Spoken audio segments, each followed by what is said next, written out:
I'm here to tell you about the 11 men who lived, who survived that fire. The 11 men who fought back against their deadly fate. Yes. Thought I told you to read from the E-Rat, Captain. Well, see, Mr. Farley, I was wondering if folks might prefer some storytelling from places outside of Iraq. Just for tonight, Mr. Farley. I think you ought to read from the E-Rat all the same, Captain. Sort of thing these people expect to hear. How about we vote on it? How about we go? Well, I can read from Mr. Farley's E-Rat journal. I can keep on with the story of the men of Kilrock. And that's a clip from News of the World. I'm delighted to say that we've been joined by its director, Paul Greengrass. Paul, hello, good afternoon. How are you, sir? Nice to see you. Very, very well. It's lovely to see you again, sir. Looks as though we're high up in your office somewhere with a pile of CDs off to the right there that I can see. How do we find you, Paul? Are you of good cheer? Are you pretty well, like everybody. It'd be nice to get out and see some movies and watch some football, but we're all safe and well. That's all that counts. Got an elderly dad to keep safe. It's like everybody. It's just hoping for better days to come, isn't it? Right? Do you find it easy to be creative and set things up and discuss projects and so on, or is that not really? That's not really me anyway. You know what I mean? I sort of tend to just work away on my own. Really, I'm sort of in a writing phase. I was always going to be sort of writing till June, one way and another. So, actually, being at home is not really a problem for me. It's nice, but it's young people. It's just brutal for them. It is, absolutely. School interrupted and, work interrupted for our older kids. It's just very, very, very, very hard, I think, for young people, and problematic, I think, asking young people to lay down their lives for the sake of old people when we make it so brutally hard for them anyway. I think that is tough, If we have a few moments at the end of our conversation, I do want to ask you about cinema and the future of cinema, and I think it's important to discuss it anyway, but also this movie deserves to be seen, and obviously you intended it to be seen on a big screen. That's obviously not the way it's going to be for the moment anyway. We got a glimpse there. We had a little hint of where we were with Tom Hanks. Just explain a little bit of the story of News of the World, Paul. Well, it's based on a novel by a woman called Paulette Giles, who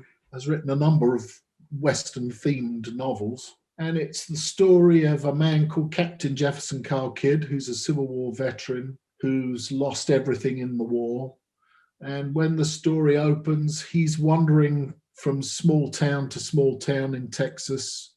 And all he really has is a satchel of newspapers, which he replenishes from time to time. And he reads the news. He's a traveling newsreader. He reads the news in old barns and dusty town squares to small communities of mainly illiterate people who are struggling in hard times with very hard lives. And then he meets by chance one day a young 11-year-old girl who's a kidnappee. She's a German girl, actually, because there was a lot of German immigration into Texas at that time, 1870, Reconstruction era.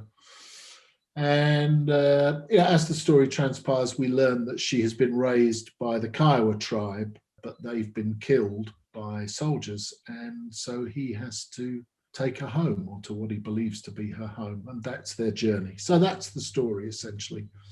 And when I read it, I loved it because it felt so contemporary, actually. I'd been wondering, really, after the last film I made, which was 22 July, about the Anders Breivik right-wing attacks in Norway, what the road is out of all of this bitterness and division. I mean, that's what you think. My kid's a bit like yours. They're sort of, entering adulthood now for the main part. And it's a poignant time, isn't it? Because they're sort of moving away to live their own lives. And it does make you think about the world that they're entering. And it does make you dwell on what's the road out of all this, whether it's here or America or Europe, and that was really what was going through my mind. I wanted to make a different sort of film anyway. And when I read the novel, I thought, well, this is it. This journey, weirdly, in 1870 is contemporary. It's now.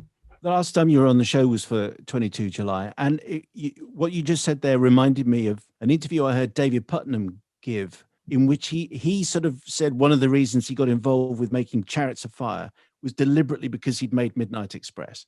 He wouldn't have done Chariots of Fire without Midnight Express because he wanted to move on.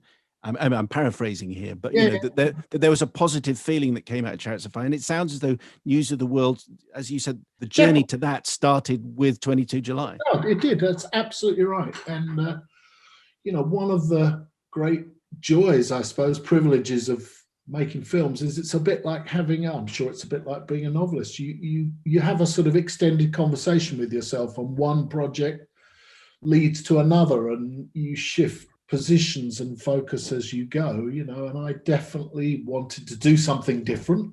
You know, I think that's important. You know, I think you've always got to try and do different things if you can. That's good for your soul and keeps you young and challenged.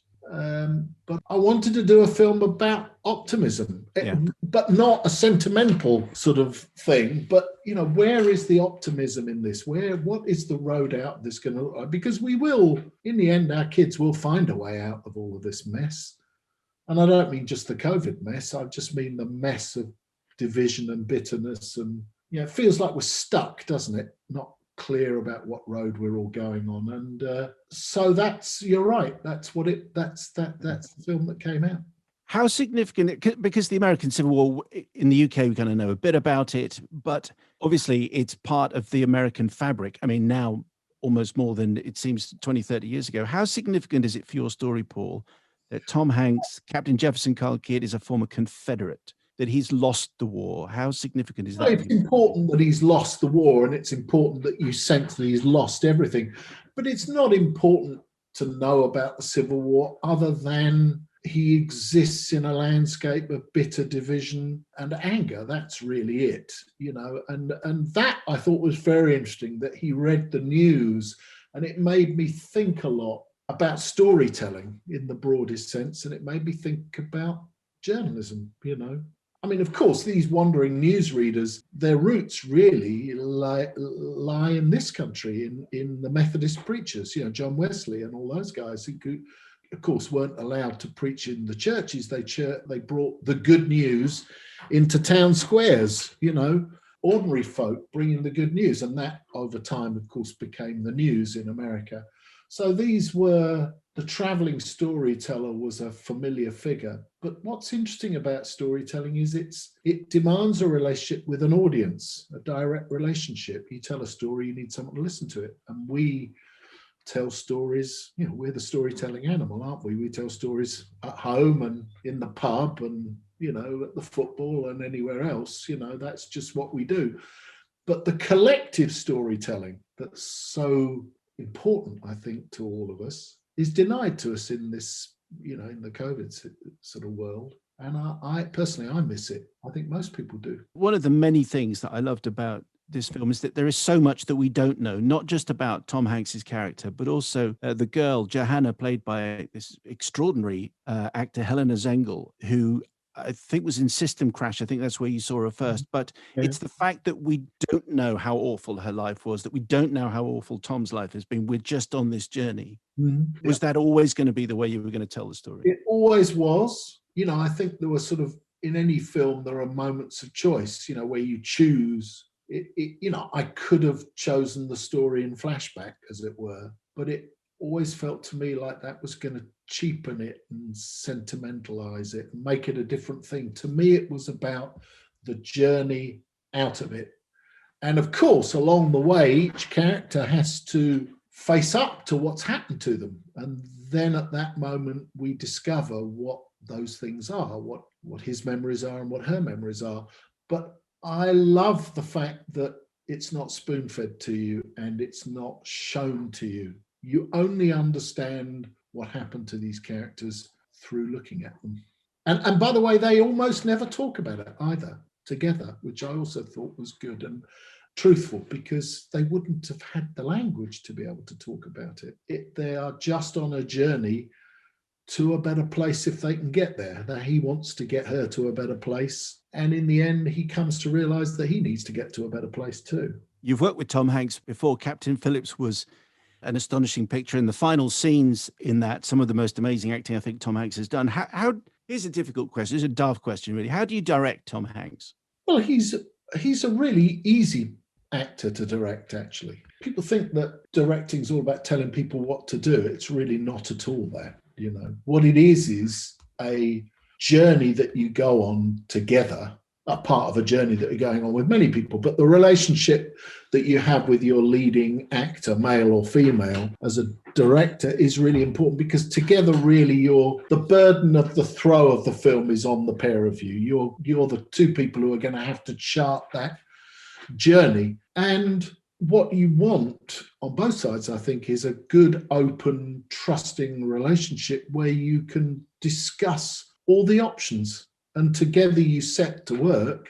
And it's a 10,000 conversations that you have. Is it this or is it that? It's not, I think it should be this. And you know what I mean? It's you're listening. If you know what you're doing as a filmmaker, you're listening to your actors, because your actors are, you know, the acting is the art of physical creative interpretation. You know, the old idea of, you know, what's my motivation is not wrong. That they're in a space, and if you're doing your job right, you're listening to whether that feels right to them. Does that feel right? Or is it that? Should you walk there or do you walk there?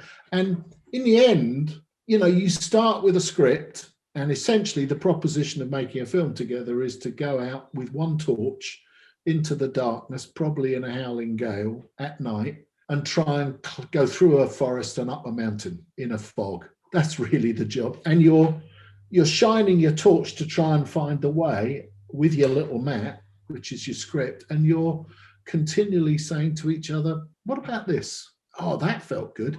Okay, well, let's bank that one. What about that? You know what I mean? And that's how it is with Tom. He's first of all, he's a brilliant actor, one of the greats, a great screen icon, you know, right up there, Jimmy Stewart, Henry Fonda, you know, embodying that sense of decency to be tested. He's also very, very experienced. He's seen 100 movies and, you know, written and directed and produced. So, you know, you're with a person of great experience, and he's very open to chatting. In lockdown 1, we finished the show every single week with a clip of Tom Hanks. It was a listener suggested we call it Hanks for Listening, which we did. So we had a little speech from Tom, just because he made us all feel a little bit more optimistic. And you got another great performance from him. Just finally, Paul, as I mentioned at the beginning, you've worked with Netflix before for 22 July. This isn't, for the most part, people are going to see this on a smaller screen. Where do we find your thinking about the future of cinema? It's been such a desperate time.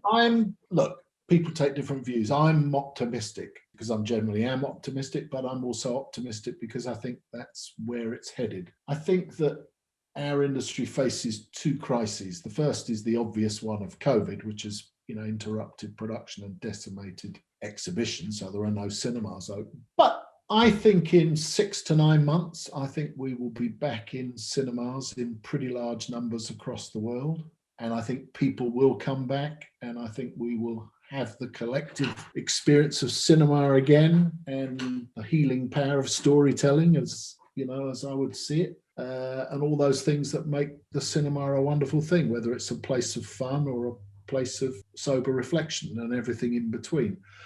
The second crisis is one that I think many industries are facing, which is that COVID has intensified and radically sped up changes that were already in progress. And those changes are the rise of streaming.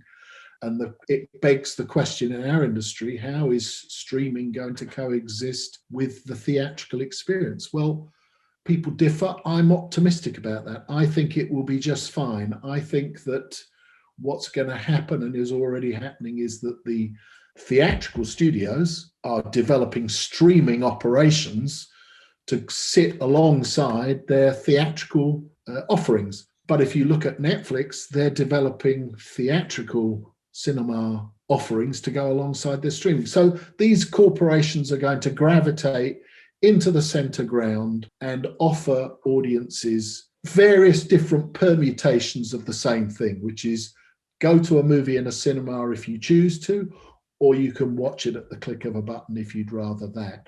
And I think that, first of all, it's driven by consumer choice and technology. So it doesn't really matter whether you like it or not. It's a reality, and that's how it's going to go. But I think it's great. I think it's going to be just fine. People will still go to the movies. More films will be made. There'll be a broader range of films. More of them will be available to be streamed. But that's okay. Well, we'll take your optimism, Paul, and we'll run with it, and it'll keep us going for another few weeks. And we appreciate you speaking to us, Paul. Thank you. And I hope that optimism floods into the writing for your next project. Well, and of course, into Tottenham, who are beginning a small cup run, aren't they? Well, and the turmoil at Chelsea, I mean, who knows where you're going to finish? Well, exactly. Cheers, Paul. Appreciate your time. Thank you. Bye.